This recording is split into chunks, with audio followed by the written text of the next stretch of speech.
I noticed Tears of the Kingdom was trending on Twitter today, and it is time that we make a regular daily update video to remind people that Tears of the Kingdom is still being talked about, it's still being played, it has far surpassed Baldur's Gate 3 in relevancy. And that was very apparent when the game first came out. When the game first came out and everyone, was doing the skitty bitty thing of trying to tell you that, oh yeah, the story doesn't make any sense, and it's just a lazy sequel, and it's the same thing again. And it became very, very obvious as you played the game, and as you put 100 hours into it, more than 100 hours in my case, that that just wasn't true. Tears of the Kingdom was a phenomenal sequel in a lot of ways, and the attempts at downplaying it in Super Mario Bros. Wonder have completely ended in failure. The people who had to downplay this game for their careers have had to back off and start downplaying other Nintendo games. And now, years later, people are still discovering and playing Tears of the Kingdom to the point where it honestly feels like it's a major reason to own a Switch 2 because of the upgraded visuals, because of just people picking it up for the first time, people just wanting something to play and just be like, oh yeah, I'll pick up Tears of the Kingdom.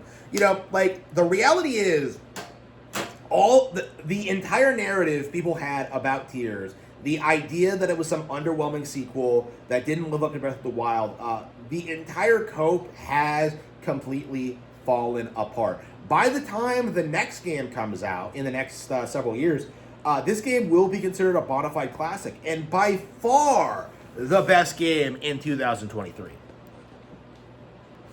We're already at the point where nobody even remembers Baldur's Gate 3 even existed.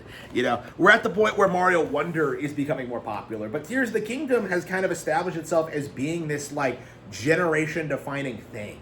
It's very, very interesting in this respect because when you look at what the rest of the industry is doing, when you see Todd Howard telling people that it's going to take another 5 years for the Elder Scrolls 6 to come out, and you see Rockstar trying to tell people that Grand Theft Auto 6 is coming out 13 years after Grand Theft Auto 5, what you're seeing is that Nintendo is able to maintain their brands better than the competition. They got their sequel out to their huge fantasy open world game out in 2017, and then got the sequel out in 2023, and are now hard at work at Fallout games. And they've actually put out projects since then. Hyrule Warriors, Echoes of Wisdom. I'm sure we'll be getting something this year for the 40th anniversary. Right? Nintendo is killing it right now with Zelda, with gaming, with Zelda, and the entire industry has always been in full damage control mode.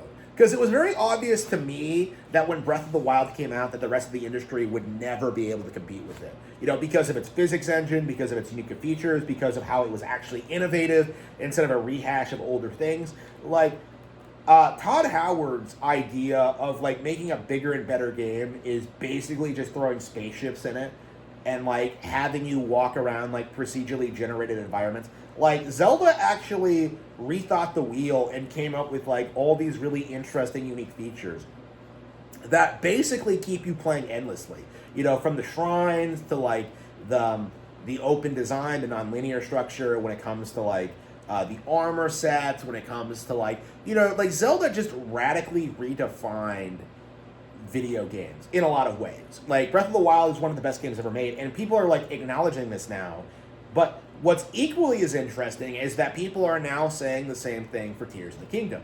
After so long of saying that Tears of the Kingdom did not live up to Breath of the Wild, that it did not innovate enough, that it did not change enough, the simple fact of the matter is it did quite a lot more than all the direct competition. While the gaming industry community rallied behind slop like Baldur's Gate and Expedition 33, Tears of the Kingdom fans were playing a way better game. And that game has retained its relevancy far more than any of those. That's the thing about Tears of the Kingdom that's interesting, is that people wanted to compare it to Breath of the Wild, but in actuality, they really needed to do more to compare it to other games like it. They needed to compare it to other games that came out that year.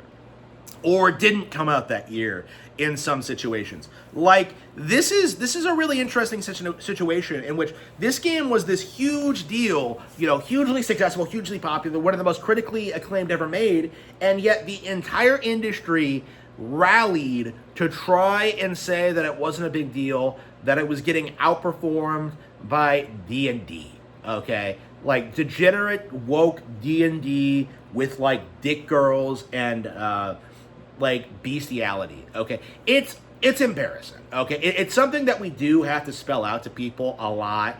Zelda is better than your favorite thing. It is better than Ultima. It is better than Dungeons and Dragons. It is better than Lord of the Rings. Like, because I'm so tired of going through this process of, like, every time a new Zelda comes out, you know, these chucklefucks who don't know the first thing about it come out and they try to say, like, well, why would I care about that? Because I have Baldur's Gate 3. Like, you know, every time they just come up with some, like, weird thing that nobody cares about to try and downplay Zelda. And it gets cringier and more embarrassing every time. You know, we're seeing, like, you know, just an example, you know, Angry Joe, right? He does movie reactions to, like, pretty much everything under the sun. You go to his channel and he's reacting to, like, I don't know, Fatal Frame 2. He's reacting to, like, you know, Star Trek. He's like Warhammer, like, you know, everything under the sun. Every little slop, like, brand ever. The Mario movie's coming out. No reaction. Like, he's just coincidentally not talking about, you know, the biggest video game movie ever made. You know, like, again, that's another good example. How, like, the Mario movie became the highest grossing video game film ever made. And, like, the industry just doesn't acknowledge that. You know, people tried to gaslight you into thinking The Last of Us Part 2 was better. That The Last of Us was, like, you know, the best adaptation that year. When in reality, like, nobody cared about it. Nobody watched it. And it was, like, it was just this weird thing where, like, the entire industry rallied to push this meme that The Last of Us was relevant again. And it just wasn't. It just isn't. And now we're going into season 3 of that show, and not a single person cares about it. Like, season 2 tanked the instant that Joel died. You know, exactly like it did in the game. Like, it just, people just lost all interest in it because it was just so woke and subversive. Like, the Mario movie, the Mario Galaxy movie is interesting because it's going to easily outperform The Last of Us Season 2 again, but we very well may see it not, like, get any kind of positive attention at all. You know, like, before, like, the Fox McCloud announcement, like, people were going into this, like, complaining about it and how it looked like a by-the-numbers, like, sequel and how it wasn't enough like Galaxy, and just, like,